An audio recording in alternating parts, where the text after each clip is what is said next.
Hello, everybody. Welcome back to the Bitter Rivals podcast, episode 105, powered by 91N.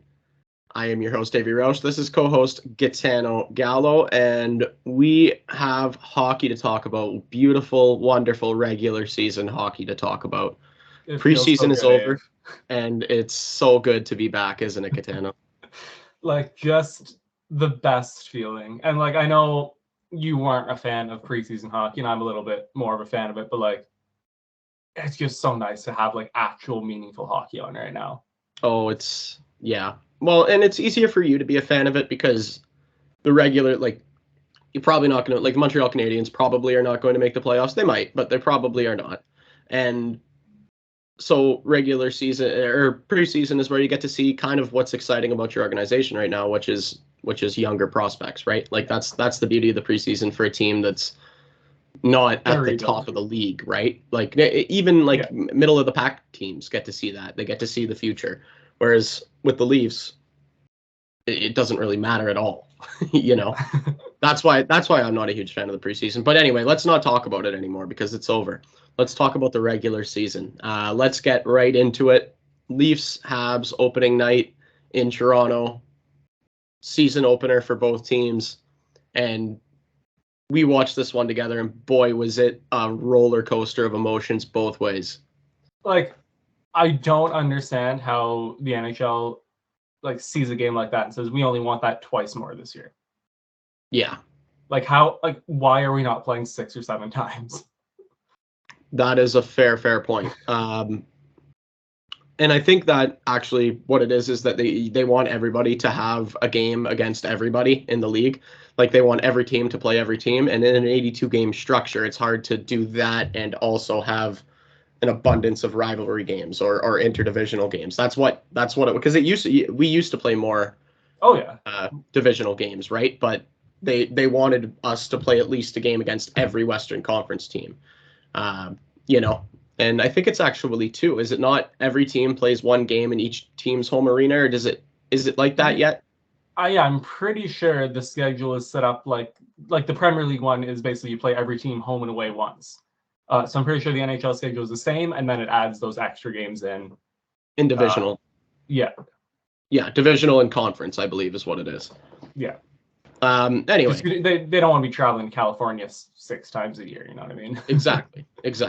Anyway, it was a hell of a game. Montreal goes up 2-0. We thought they went up 3-0.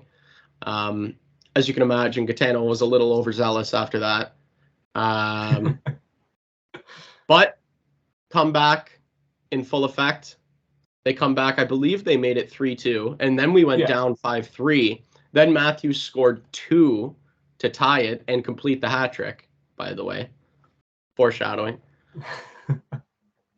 But man, that was one of the crazy. There was so much going on. In the first 10 minutes, there was a Revo versus Wi-Fi fight that didn't. Yep. We could talk about that a little bit, but they're gonna go again.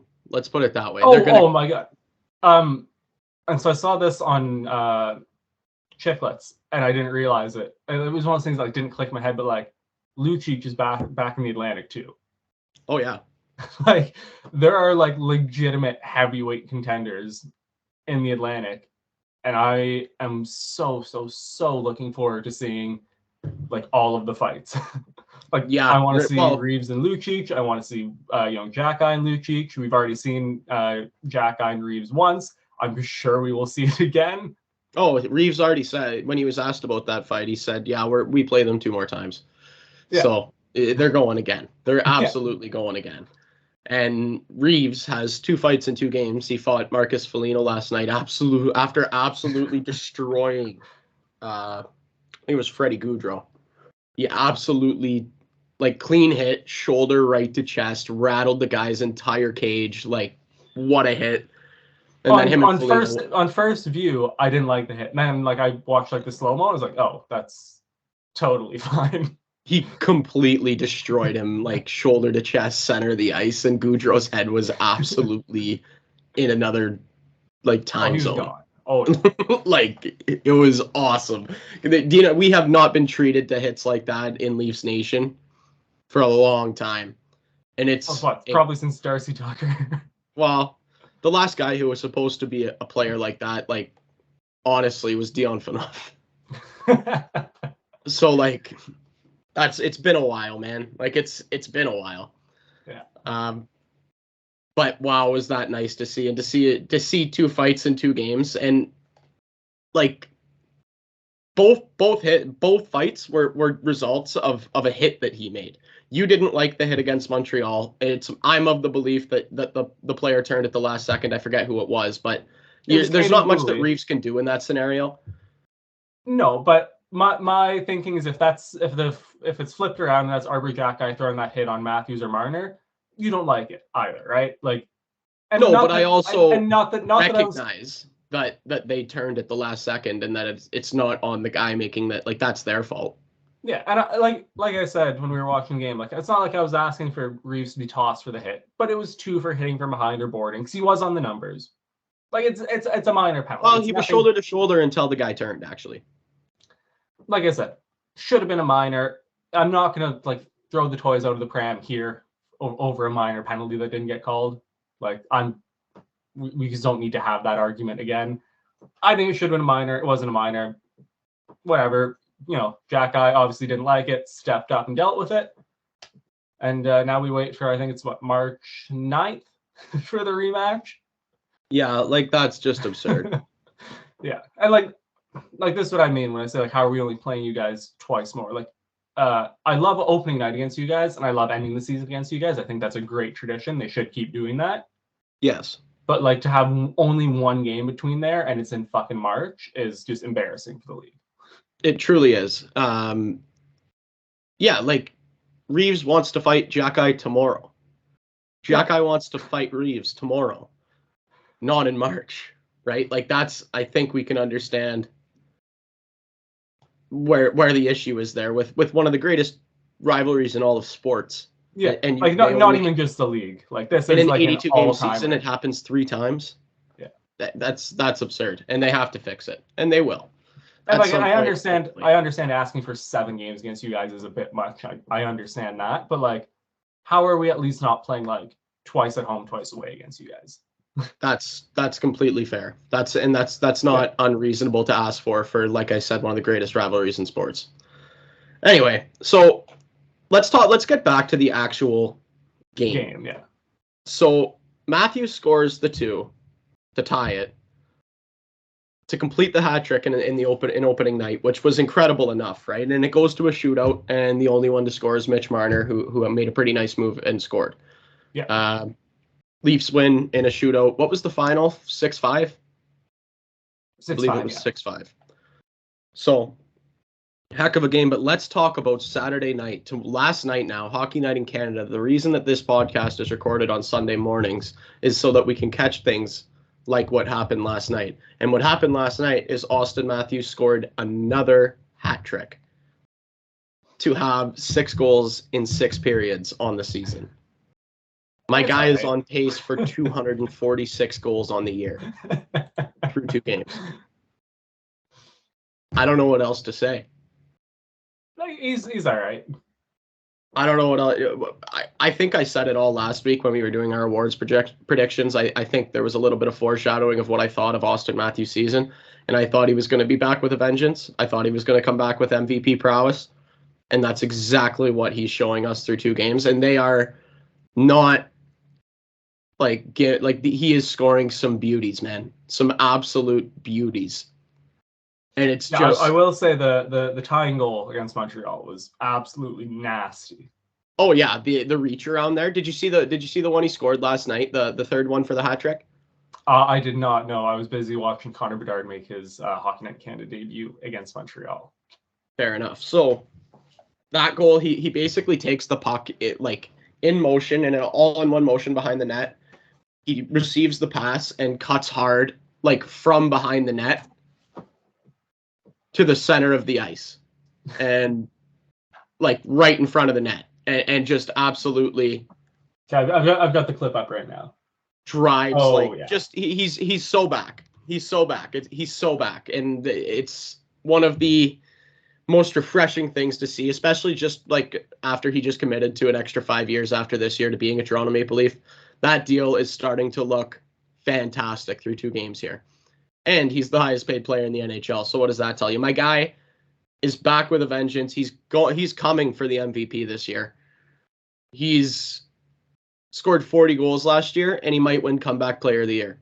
Like, think about how absurd that is. It's everybody else. Like, John Tavares also has 5 assists through 2 games. He leads the league in that category to this point in the season. It's only 2 games in, obviously, but John Klingberg, 3 assists already through 2 games. Leads defenseman in that category. So very much liking what I'm seeing from the offense, but defense and goaltending. Gonna just ask that because obviously giving up 5 on opening night's not ideal for either of us.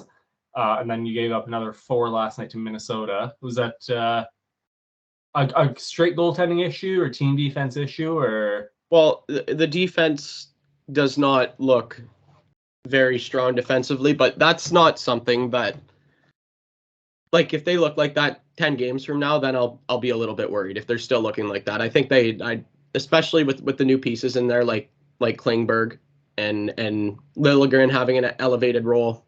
Giordano's another year older. I think it's important that we give them at least that window, like a 10, 12 game window to kind of come into form before we start judging them as a unit. What does worry me, though, is Ilya Samsonov has looked like shit. To be quite honest, he hasn't looked really good at all, and I was not expecting that. I thought he was going to be fantastic. But if I'm Sheldon Keefe, I'm starting Joseph Woll in the next game. And I think Samsonov needs to take a step back for a second and evaluate where he's at. He didn't look good in the preseason either, to be honest with you. Neither did Joseph Woll, which is kind of concerning. But I think giving Woll an opportunity here is probably what I would do if I was in Sheldon Keefe's shoes. Just because Samsonov hasn't gotten it done. Like, you're going to need goaltending. Pardon? Who do you play next? Chicago on Monday. So that'll be fun watching Bedard play the Leafs. But that's also probably a pretty good opportunity for a guy like Joseph Woll to come in and kind of steal the show, because that's all they have. Chicago is Connor Bedard. Like, it's him and like 14 just random guys. Pretty much.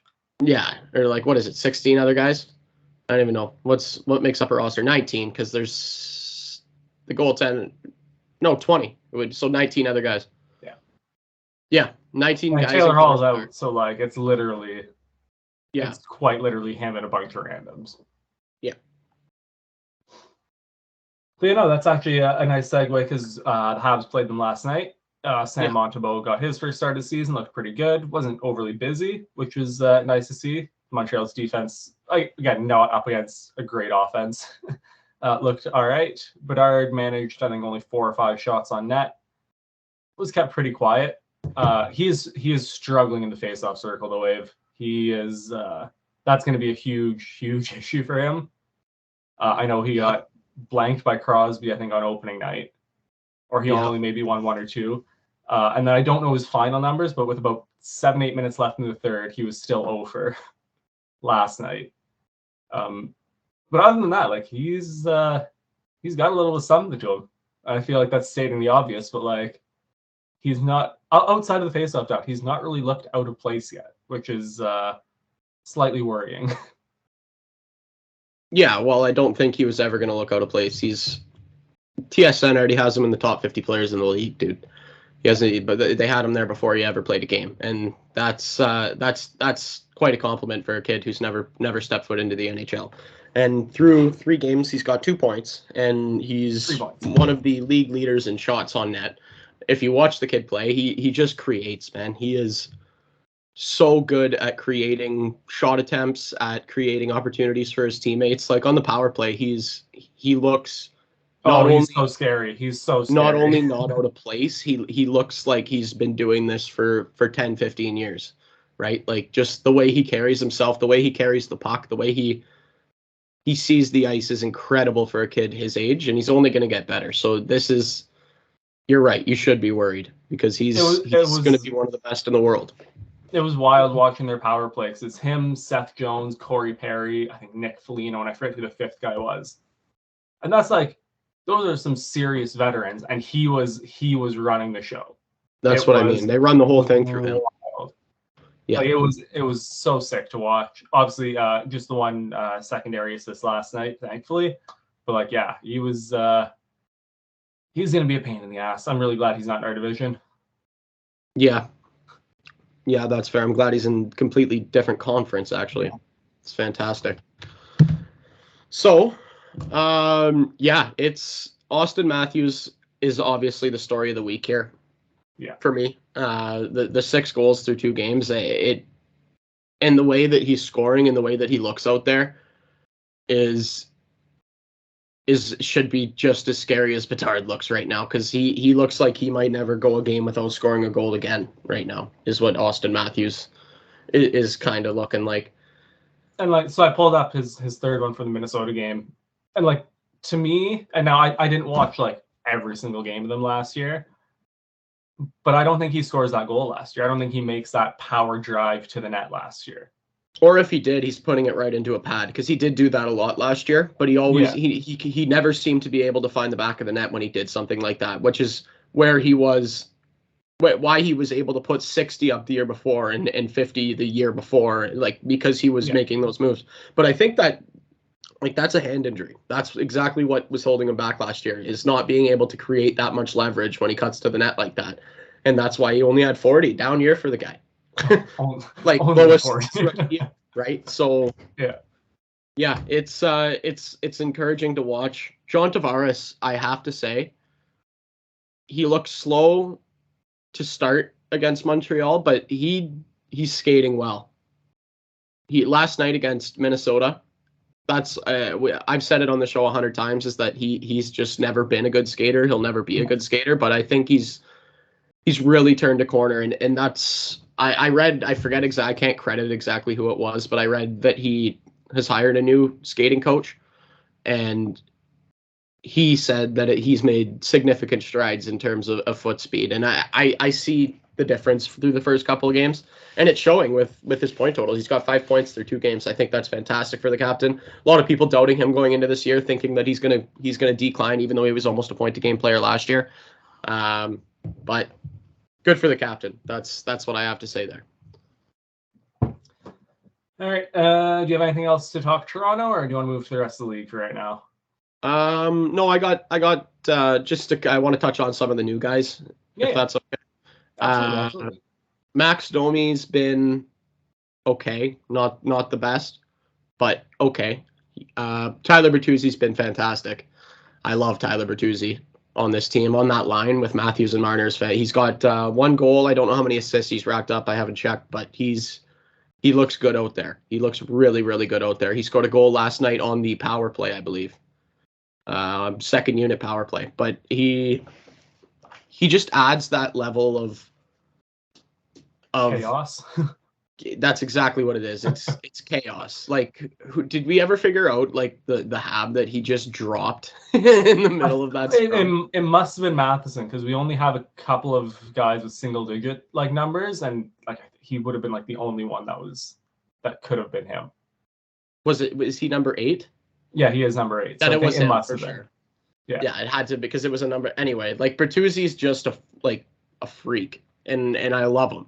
He fits so well on that line. He's got the perfect mix of skill and sandpaper for that line, and it's almost like a better version of Matthews, Marner, Bunting. Like, he's a way better player than Bunting. That's what I mean, and it's so nice. It's so refreshing and nice to see. It sucks that he's only here on a 1-year deal, because I don't know if he's gonna, like, I think he's gonna put up some points this year, man. He's playing on that line, like, he's gonna have a point a game. So that's that Klingberg's looked fantastic. He's slow, but God, is he good offensively.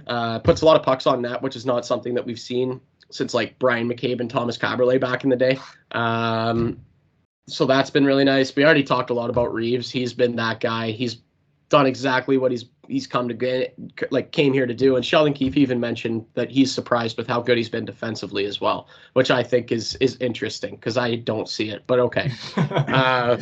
Well, like anyway, that's all I have for Toronto. I was like, is Keefe really gonna throw him under the bus 2 games into the season after everything else he's done? Like, I don't think so. No. But no. Also, I would throw him under the bus anyways because he could beat the shit out of me. So like, he is an absolute monster. Like he is one of the biggest. Like he looks like a linebacker out there. He doesn't like. Yeah. He's got to be the biggest, like scariest looking guy in the league, just in terms of sheer like size and physique, right? And like an outside of like Zdeno Chara, I don't think there's ever been like a player like that. You know what I mean?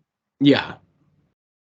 Yeah, he's just so large, like, and he can throw a hit, man. Like, oh my God. That was one thing that I didn't really think I would see is this guy just blow people up at center ice, like cutting across the middle of the fucking, like, oh my God. That was such a, like, vicious but clean hit last night. Like, oh my God. He fucking yard sailed him. It was awesome. Oh. Like I haven't seen a hit like that from the blue and white in a lot of years, dude. That was awesome. All right, let's move on to the rest of the league. I know you want to talk about some contracts that were signed over the past week, so let's get to them. All right, where do you want to start? Let's go the two in Winnipeg. Okay, so Scheifele and Hellebuck signing matching 7 by 8.5s. Scheifele, I couldn't care less for. He's all right. The Hellebuck one for me is super interesting because he would have been probably the best goalie on the market or available. For the longest, they haven't seen like a goalie of his caliber kind of hit the market in a very long time. I'm surprised he chose to stick around in Winnipeg, honestly, because I didn't think they were anywhere near what they were last year, and I don't think they're going to be very good this year. And if he wants to win a cup, obviously, I thought he would want to leave as a free agent. But no, he committed another 7 years. Well, yeah, the interesting part about that for me is how, like, every reporter, when that happened, was like, this is completely out of left field. Nobody saw that coming at all. Like, it was one of the most random, like, contract signings. Like, I'm pretty sure Hellebuck requested a trade at one point, did he not? Yeah, he wanted out this summer. Yeah, and like the whole thing was he wasn't signing a deal this summer because he wanted out. He wasn't happy with the direction of the team. So yeah, it was kind of just completely out of left field, and that was the crazy part for me. I think in terms of locking down one of the best goalies in the world for 7 more years is very important. The Scheifele contract is not going to look good after a few years. No. I don't understand giving him 7 years. I understand giving Hellebuck that because and we've talked about this before, there's like 5 or 6 guys in the league that you know what you're getting from, and other than that, goaltending is complete voodoo, right? And those guys are. Sorry? I didn't realize Mark Sheffley's already 30. Like that's what I mean. So let's just talk about the goaltenders and what we're talking. Yeah. So Hellebuck's one of them. Yeah. Vasilevsky's one of them. Sorokin's one of them. Shesterkin's one of them. I would throw Jake Ottinger in there. And Ottinger. And Ottinger and Saros. Those are, so that's, what is that? Hellebuck? I think 6 or 7 goalies. Vasi, Shesty, Sorokin, Ottinger, Saros. Yeah. So you got 6 guys. 6 guys. That's what there really is for goaltending, where you actually know what you're going to get. If you have an opportunity to lock one of those guys down, you do it. Oh, absolutely. I think it's a phenomenal signing for Winnipeg to get him. I did not see it coming, given what happened this summer with them kind of soft launching a rebuild, getting PLD out of there. Like, it just like Wheeler was out. Like it very much felt like they were resetting, and obviously he's made it clear that he wants to win a cup. I just did not expect him to stick around at all. I thought he had New Jersey in the summer written all over him. Yeah, weird. Really, really weird one for sure. But hey, that's going to be the core there in Winnipeg for another 7 years. I don't know I don't know, man. Shifley for 7 more years at 8.25 or 8.5 is just. Yeah. They better hope that contract is front loaded. Because if it's evenly spread, that's gonna get ugly. Yeah, well, the AAV is going to be evenly spread, and that's front loaded. The only thing that benefits is a team that's like the Leafs, right? Like that can pay front loaded contracts. I don't know if Winnipeg's in that position. Anyway, let's get to some of the other contracts. So there were a few other ones. Do you want to go out to Colorado or do you want to stay? Well, I mean, it's both young defensemen, so I don't really care which one we start with. Let's stay in the Eastern Conference. We'll talk about Power first. So Owen Power signs a deal. The terms are. It is. So he's making 7 point. Or sorry, wrong one. I pulled up the wrong one. He's making 8.35 for the next 8 years after this season. Yeah, and this one was announced while we were sitting together watching the Leafs Habs game. So we already got a chance to talk about this, but let's touch on it. I just the trend in this league seems to be locking down your young players to very, very long-term deals before they really have a chance to turn into the best player that they're going to be, like before they peak, right? Yeah. And the issue with that is you don't know what their peak is until you see it. And if you're signing these kids to long-term contracts before you have a chance to see it, it could go both ways, right? Like look at the Nathan McKinnon deal. That's one of the best examples of that is they lock him down for 8 years and he turns into one of the best players in the world and he's not paid like it. That's one of the best examples of it working out. But there are examples of it not working out as well. Like this is kind of the same conversation that I've had with you about Suzuki before, right? He can grow into his contract. I just don't know if he's there yet. I don't know if you pay a guy for what they're going to be or you pay a guy for what they are. That's been my argument.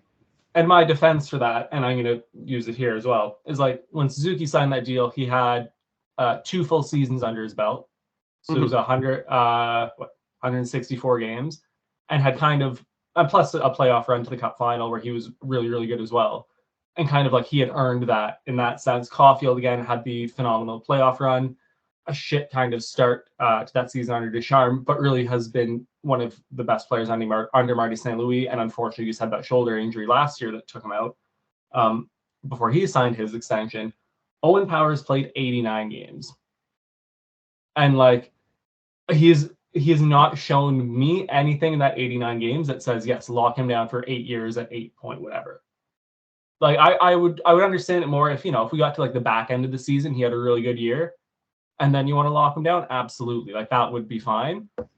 But to watch 89 games of him and say, oh yeah, like we're gonna lock him down for 8 years at whatever, like I think it's a little much. Yeah, I would agree. But do you know where I think a lot of these guys are coming from? A lot of these general managers are coming from signing these contracts. The cap's gonna go up. Exactly. The cap is about to increase significantly, and they understand that. So they're just trying to beat the clock, I think, rather than even getting, like you said, another season's worth of sample size for a guy like Owen Power, right? Like I didn't see anything that significant out of Owen Power last year that made me think, oh my God, this guy's a guy that you want to lock down to an 8-year deal worth $8+ million, right? Like that's not what I saw out of Owen Power last year. But that's what he got. And like I just want to like say that's totally fine because that was his rookie. He played like a handful of games. 100%. It's totally fine. I just want to make sure we're both like clear on that we're not just shitting on him saying what a terrible contract. No. He can grow into he could win a Norris one day. Like I'm not saying that he doesn't have the capability to be one of the best defensemen in the NHL. What I'm saying is he wasn't that last year. He wasn't an $8 million player last year. So the fact that you're giving him $8 million for 8 years before seeing what he actually is going to become, because remember, defensemen take longer than anybody to develop in the NHL, right? Like a couple maybe not goalies, but yeah, so goalies. But I'm talking skaters. Like it's a lot easier for a guy like Connor Bedard to come into the league and play center at 18 than it would be than it was for Owen Power to come into the league and as a number 1 overall pick and play right defense. Defense is just harder to adapt to when you get to the NHL, and it's because forwards are so skilled, right? Yeah, and I'm going to use my the Habs last year. Like, we had 5 rookie defensemen, and it fucking showed, because it wasn't something you could start your lineup. You could spread 5 rookies throughout your forward core easily and be Yes. okay. But you have 5 rookie defensemen, and it is blatantly obvious that they are, there's a learning curve, and they're just not there yet.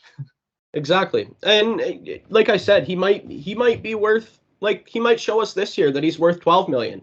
Yeah. Right? Like he could do that easily, but he didn't show it last year. And I'm not a fan of paying guys before they show you what they actually are. I do understand what they're doing though over there, locking up pretty much their entire core. So they got Deline locked down, Samuelson locked down, Power locked down, Cousins locked down, Tage is locked down. Tage, exactly. They have everybody, their whole core, and they have all of that before they got the cap relief from the salary cap going up. They're going to be able to build around that now. So they're betting on that core to be as good as they believe they're going to be, right? Yeah, and I think we both talked about it last week, that we believe that core is going to be phenomenal in a couple of years as well. So We do. I get it, but at the same time, like I said, if they had signed this deal, like, let's just say he signs this deal in March, and we have 6 months worth of seeing him, I would probably feel less shitty about it. Yeah. But just literally on opening night of the season to sign for this deal, I don't get it. Odd for sure. So let's move on to the one on a lot of big, like a massively different scenario over in Colorado. You have Devon Toews signing a. It is. Where you go? He is making 7.25 for the next, I think it's 7 years. Yeah, 7 by 7.25 is what I remember the contract as well. This is a guy who is proven to be one of the best defensemen in the NHL. A lot of that is who he plays with, obviously. He plays with a modern-day Bobby Orr and Cale Makar, and those two together is arguably the best defensive pairing in the world, right? Devon Toews and Cale Makar, can we agree on that? I was trying to think of other ones off the top of my head. Yeah, no, I think that's it. I think they're pretty clear. They clear everybody. And honestly, for them, it's a shame that there hasn't been any best on best international hockey, because they would legitimately be the Keith and Seabrook for Team Canada. Yes, 100%. They are super unfortunate to have missed out on that. But yeah, 7 by 7.25. I don't know how the fuck they got him to take that type of money. That's highway robbery. Robbery. Could have asked for 10, and you would have been that's probably a little on the low side. Well, 10, yeah. 7 years, 7 million, especially like we just talked about with Owen Power's contract, that the salary cap is going to go up. Yeah. That's going to age into one of the best deals in the league. It's just so good. He's, in terms of just disrupting offense, he's one of the best in the league. In terms of creating offensively 5-on-5, he's one of the best in the league from his position. It's just, it's incredible that they were able to lock him down, Devon Toews, for under $8 million and got him for 7 years. That is outrageous to me. So he's 29 right now. So the fact that you're gonna basically have his entire prime on this contract is just fucking disgusting. Yeah, in the last couple of years, so what's the salary cap going to be 6 years from now, or 5-6 years from now? Yeah, it's projected to go up 4 or 5 million this summer. I was gonna say it could literally be easily 15 mil higher than it is right now in 4 or 5 years. And you still have this guy on 8 mil, even if he regresses into a third pairing guy. That's going to be a third pairing contract at that point in time. Yeah, that's incredible. It's amazing. It's such a good deal for Colorado, and I hate it. I hate that they get these deals. McKinnon, this guy, Toews, it's crazy the deals they get over there. Yeah, phenomenal contract, and that they are just going to continue to be a pain in the ass. Yeah. Anyway, are we missing anything from around the league? Those are the only contracts I believe that were signed, at least significant contracts that were signed. Yeah. I think that's it in terms of contracts. I'm trying to think, is there any other stories around the league? We already talked about Bedard, so I want to mention him. I think that might just about be it. All right. Kirby Doc did leave the game last night hurt, but the Habs haven't posted anything crazy about it, so I don't think it's anything too major, hopefully. Knock on wood. Yeah, I think other than that, that's it. What do the Leafs have coming up this week? Oh, that's a good question. I do know that we have Chicago tomorrow night. Here, let me look it up on my phone quickly here. Right, we have so Chicago tomorrow night. Oh, Bedard is in town. I do know we go on a 5-game road trip after that, but I forget where it starts and where it ends. So, Blackhawks tomorrow at 7 p.m. Then we go on a little bit of a road trip. We got the Panthers and Lightning Thursday and Saturday. So that fills out the week. We'll be doing this again on Sunday. So the only games before the next podcast are the Hawks tomorrow, Panthers on Thursday, Lightning on Saturday. Those should be 3 fun ones. Those will be Bedard 3 fun and then games. the 2 Florida teams. That's going to be a fucking good one. Yeah.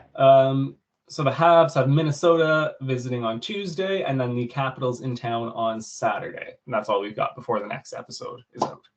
So something I just want to point out about Minnesota, because we just played them. So yeah, get ready. They're quick. They are very, very quick. They're not very structured defensively, but holy shit, do they move the puck quick, and they got a lot of really feisty players.